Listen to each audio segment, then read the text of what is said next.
त्याने स्क्रिप्ट आम्हाला दाखवलं आणि हे स्क्रिप्ट ऐकूनच आम्हाला कळलं की हेच आपलं फर्स्ट मराठी मूवी असेल.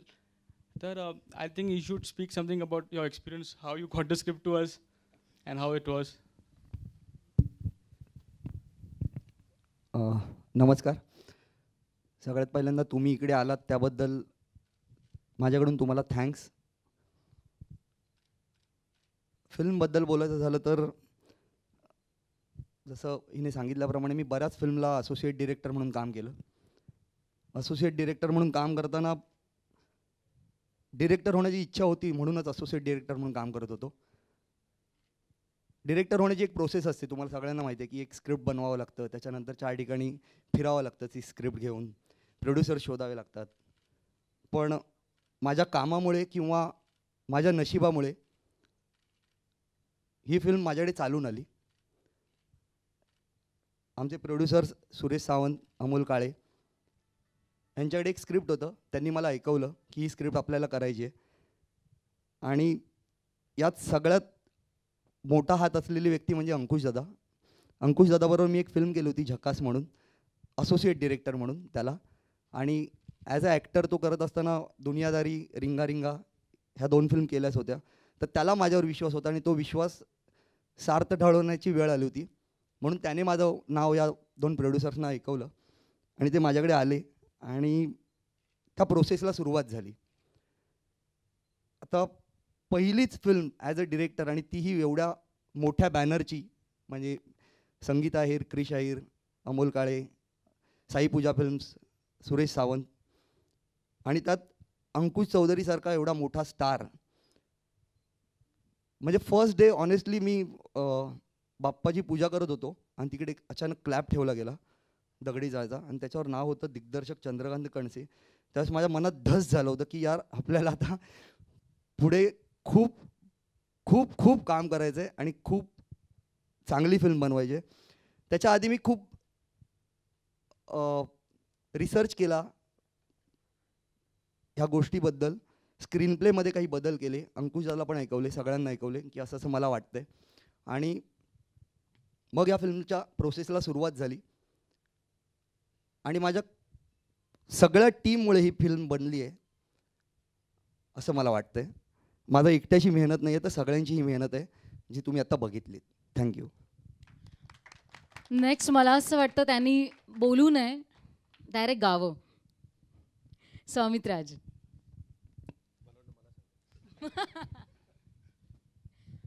You can act. Thank you so much तुम्ही सगळे इकडे आलात. आणि माझ्या भावाची फिल्म आहे, कारण खरंच खूप मेहनती व्यक्तिमत्व आहे ते. आणि कारण आम्ही बघत आलो आहे सिन्स फ्रॉम दुनियादारीपासून आमची ओळख सुरू झाली आणि दुनियादारी, प्यारवाली लव्ह स्टोरी आणि तू ही रे, खूप सुंदर फिल्म बनवली आहे आणि मनापासून बनवली आहे. गाणी ह्या फिल्ममध्ये 2 आहेत. तर मला असं वाटतं नक्कीच तुम्ही सगळे एन्जॉय कराल. आणि अंकुशदावर पिक्चराईज होताना मला नेहमीच आनंद असतो माझं गाणं, त्यामुळे नक्कीच सगळ्यांना आवडणार आहे. हे जे आता गणपतीचं गाणं तुम्ही बघितलं ते आदर्शने गायलं आहे आणि मंदार चोळकरने लिहिलं आहे. तर हे गणपतीत नक्कीच वाजेल आणि याच्या पुढचंही गाणं तुम्हाला सगळ्यांना नक्कीच आवडेल. So it will be coming soon. So बाकी मला असं वाटतं की मी एवढंच बोलू शकतो, बाकी काय. ऐकायचं आहे ना गाणं? गाणं आता कुठे आहेत, गाणं ऐकलं त्यांनी. ओके, पिक्चर भी बाकी है, गाना भी बाकी है मेरे दोस्त. ओके, सो आता आई थिंक अंकुश आणि डायरेक्टर, राइटर, प्रोड्यूसर, एवरीबडी, मैं आपको सबको इनके हाथ में दे देती हूँ अभी. ओके, अब आपके हवाले ये लोग. तुम्हाला जे विचारायचे, जे काही प्रश्न तुम्हाला विचारायचे तुम्ही विचारू शकता. स्टार्ट अंकुश तू करावी आणि बाकी सगळ्यांनी मग प्रश्नांची उत्तरं द्यावी. म्हणजे मी विचारण्यापेक्षा ह्यांची प्रश्न जास्त इम्पॉर्टंट आहेत सध्या. So go on. नमस्कार. एवढंच सांगेन मी आता की ही सुरुवात आम्हाला असं वाटतं की करण्याची इच्छा होती की सोशल मीडियावर आम्ही सुरू केलं, टीझर देणं, नंतर टीझर ट्रेलर देणं. इच्छा ही होती महत्त्वाची सर्वात, की आत्ता एकदा मीडियासमोर येणं आणि इंटरॅक्शन करणं की बाबा हे आमचे रायटर आहेत, हे आमचे डिरेक्टर आहेत, हे आमचे प्रोड्युसर आहेत आणि ही फिल्म 2 ऑक्टोबरला येते. त्यासाठी हा सगळा घाट घातला किंवा हा सगळा अट्टहास म्हणायला हरकत नाही. आमचे प्रोड्युसर, डिरेक्टर, म्युझिक डिरेक्टर तुमच्यासमोर आता आहे आणि मला असं वाटतं तुम्हाला जर काही प्रश्न विचारायचे असतील तर विचारू शकता. ह्या पुढच्या गोष्टी एक एक करत आम्ही काही दिवसानंतर रिव्हील करणारच आहोत, ज्या नवीन नवीन पद्धतीने येतील, ज्याचे प्रश्न सगळ्यांनाच पडले टीजर बघून. त्या क्युरिओसिटी ठेवून आम्ही हे प्रयत्न करणार आहोत की जास्तीत जास्त तुमच्यापर्यंत बातमी पोहोचवण्याचा, माहिती पोहोचवण्याचा. तुम्हाला काही विचारायचं असेल तर विचारू शकता.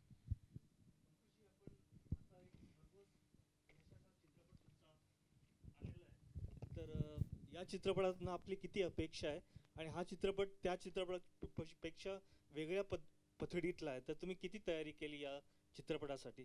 कारण डबल सीट हा एकदम वेगळाच चित्रपट होता. हो, करेक्ट.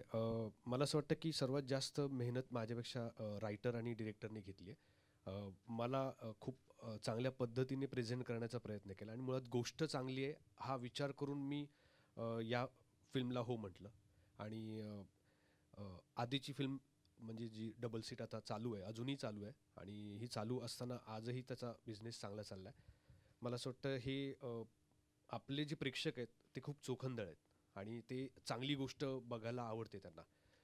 ते हिरोला कधीच डोक्यावर चढवत नाही, ते ऑलवेज गोष्ट डोक्यावर चढवतात. तुम्ही आत्ता पण बघितलं असेल इतिहास तर, की चांगले फिल्म, चांगल्या गोष्टी असतील तर चालल्यात. तर दगडी चाळ निवडण्याचं कारण हेच आहे. एकतर दुनियादारी, डबल सीट, दगडी चाळ, सगळीकडे डी डी डी परत आलाय. म्हणजे ॲक्च्युली हा योगायोग मला आत्ता आज सकाळीच झाला की बाबा ड ड ड आला म्हणून. हा जोक सपाट, पण मला असं वाटतं की गोष्ट चांगली आहे ह्याची, म्हणून मी ही फिल्म करण्याचं ठरवलं.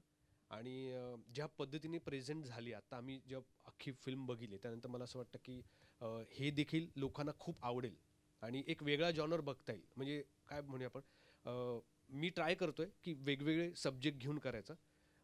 मी ॲक्टिंगमध्ये खूप हुशार नाही आहे, पण माझे डिरेक्टर जे मला शिकवतात त्या पद्धतीने मी करायचा प्रयत्न करतो. त्यामुळे मला ते वेगवेगळं करायला मिळतं असं मला वाटतं. चित्रपटात डॅडीची भूमिका कोण करते अजून समजलं नाही. हां, म्हणून मी सुरू करताना हे सांगितलं की ती क्युरिओसिटी ठेवली आहे. खूप लोकांना कळलं आहे, खूप लोकांना कळलेलं नाही आहे. तर आम्ही असं ठरवलं की आम्ही आमच्या तोंडून काही सांगणार नाही आहोत, लोकांना अजूनही कळू द्या. आणि त्यासाठी पुन्हा एकदा एक छोटा इव्हेंट करू ज्याच्यामध्ये आम्ही खास त्या माणसाला प्रेझेंट करणार आहोत वेगळ्या पद्धतीने. तेव्हा त्या इव्हेंटला आणि त्या पार्टीला आपण जास्त एन्जॉय कराल, कारण ही दुपारची पार्टी आहे, ती तेव्हा संध्याकाळची पार्टी असेल. जे हसले त्यांना कळलेलं आहे काय म्हणायचं मला. जो आज आपण सूर लागलाय सगळ्या पार्टीचा दुपारच्या, तो असा लो लागला. मला माहिती आहे त्याचं कारण, दुपारची पार्टी आहे, पण आपण जेव्हा करू ती पार्टी जोरदार असेल. काय म्हणूया आपण त्याला, मी असं म्हणेन की ना काही गोष्टी अशा असतात की ज्याचा बॅकड्रॉप आपण सत्य घटनेचा ठेवतो, पण गोष्ट त्याच्यापुढे आपण मांडतो, तयार करतो, तसं म्हणायला हरकत नाही. कारण तुम्हाला ज्या नाव किंवा ज्या गोष्टी दिसत आहेत, ज्या जाणवत आहेत, त्या सगळ्या गोष्टी होऊन गेलेल्या आहेत आणि आहेत, पण त्याचा वापर करून आम्ही गोष्ट तयार केली आहे असं म्हणायला हरकत नाही. तुम्ही हे पिक्चर डायरेक्टर सुचवलात, पण तुम्हाला कोणी सुचवलं, लाईक प्रोड्युसरपैकी? कारण नेहमी डायरेक्टर हिरो सुचवतो, तुम्ही डायरेक्टरला सुचवा डायरेक्टर कोण असावं म्हणून. हां, म्हणजे त्याचं गणित असं झालं की एक या सब्जेक्टला या पद्धतीचा माणूस असावा असं वाटत होतं. मी त्याच्यावर काम केलं असल्यामुळे मला ह्या गोष्टीचा खूप कॉन्फिडन्स होता असं म्हणायला हरकत नाही. ओव्हर कॉन्फिडन्स नाही, पण कॉन्फिडन्स असा होता कारण मी एक डिरेक्ट केली होती फिल्म ज्याचं नाव झकास होतं. ती थोडीशी आपण म्हणूया की वेगळ्या कॉमेडी असलेली फिल्म आहे. कॉमेडी नाही म्हणता ना, एक वेगळा विनोद असलेली फिल्म होती. एक दुनियादारी अशी फिल्म होती जी संजय जाधवने केली होती. तो एक वेगळा सब्जेक्ट होता. नंतर आत्ता तू ही रे असेल किंवा प्यारवाली लव्ह स्टोरी असेल, त्या वेगवेगळ्या स्टोरीज आहेत. त्या सगळ्याला हा असोसिएट होता आणि त्या ठिकाणी त्याचे सगळे इनपुट्स खूप उपयोगी पडलेले आहेत. म्हणजे एक डिरेक्टरला ऑलवेज एक नाही म्हणणारा असिस्टंट असेल, असोसिएट असेल, तर ते खूप चांगलं असतं. दादा आपने अच्छा किया, दादा क्या बात आहे, हे म्हणणाऱ्यापेक्षा एक जण असतो जो म्हणतो नाही मला हे जरा चुकीचं वाटतं, ह्याचा परत एकदा विचारा बाबा. तर आपल्याला दुसऱ्या मिनिटाला डिरेक्टरला त्रास होतो, म्हणतो की हा का असं म्हणतोय. मग आपण विचार करायला लागतो, जर हा म्हणतोय तर बरेच जण म्हणतील, मग ते तेव्हाच आपण बदलतो. तर अशा बऱ्याच गोष्टी त्याच्याकडे येत गेल्या आणि व्हिज्युअली मला असं वाटतं की आत्ता जे डिरेक्टर्स आहेत त्यांच्याबरोबर उभा राहील असा हा डिरेक्टर आहे. तर मला मजा आली ह्या गोष्टीची की एक सब्जेक्टच वेगळा येत होता आणि एवढा फास्ट काम करणारा, फास्ट विचार करणारा डिरेक्टर मला हवा होता, तो हा होता. आणि प्रोड्युसरना काही प्रॉब्लेम नव्हता. प्रोड्युसर त्याला ओळखत नव्हते, पण जेव्हा त्याची ओळख कळली त्यानंतर काही प्रॉब्लेम नव्हता. कारण मी म्हटलं जर ते नसेल तर मग मीच काम करणार नाही, मग फायदा काय होणार. मग प्रोड्युसर म्हटलं हो चालेल करूया आपण. त्यांना डायरेक्टरला तो प्रश्न विचार, तुम्हाला कसं वाटलं जेव्हा त्यांनी सुचवलं आणि तुम्हाला इनफॅक्ट हिरो तुमच्या पाठीशी उभा होता, डायरेक्ट करताना कसं वाटलं?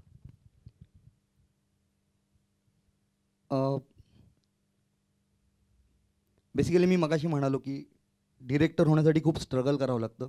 माझ्या नशिबामुळे म्हणा किंवा गुडविलमुळे म्हणा ही फिल्म माझ्याकडे चालून आली होती. आणि अंकुश दादाने माझं नाव सुचवलं आहे हे म्हटल्यावर तर मला आनंदच होणार. कारण की दगडी चाळसारखा मोठा विषय आणि मुळात मी राहायला लालबागला आहे. भायखळा माझ्यापासून 2 मिनटावर आहे. त्याच्यामुळे मला सगळी तिकडची प्रोसेस माहिती आहे की काय झाली होती आणि कशी होती. त्याच्यामुळे ती फिल्म मला अंकुश दादाने सुचवल्याच्या नंतर मी काहीही न विचार करता मला जमेल,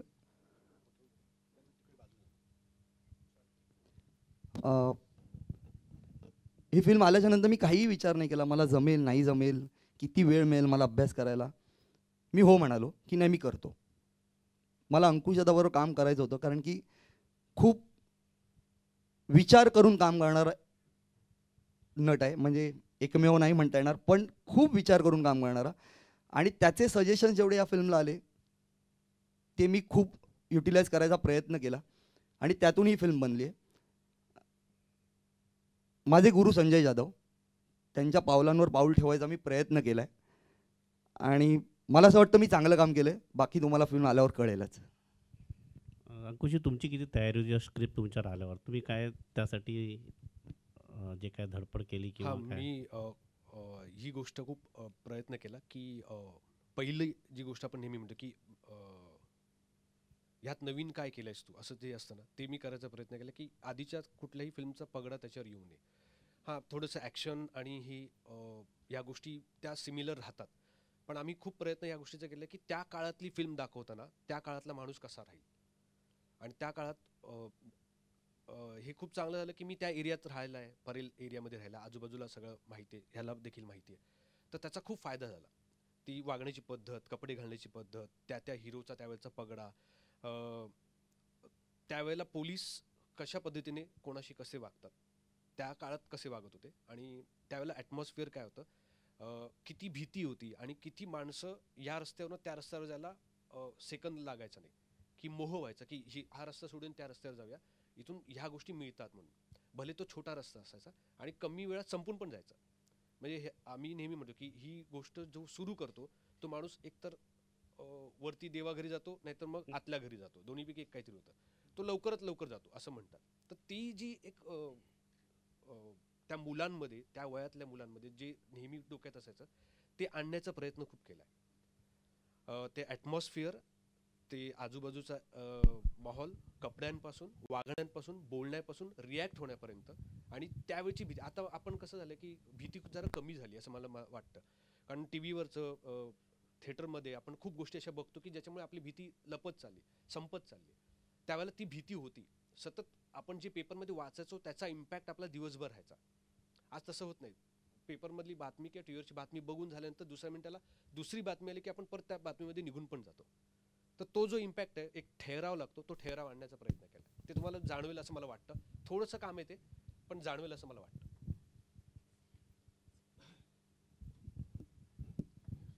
एक फक्त इंटरप्ट करायचं, तुम्ही लोक बसून कम्फर्टेबली लवकर आठवलं याला, थँक्यू. मी केव्हाची मला असं प्रयत्न वाटतं, करते पण बंबार्डिंग जर होतं. प्रश्न संपले असतील तर मला असं वाटतं की तुम्हाला वैयक्तिक काही म्हणजे इंटरव्ह्यूज डायरेक्ट घ्यायचे असेल तर तुम्ही घेऊ शकता, है ना? थँक्यू. Sorry, 1 minute.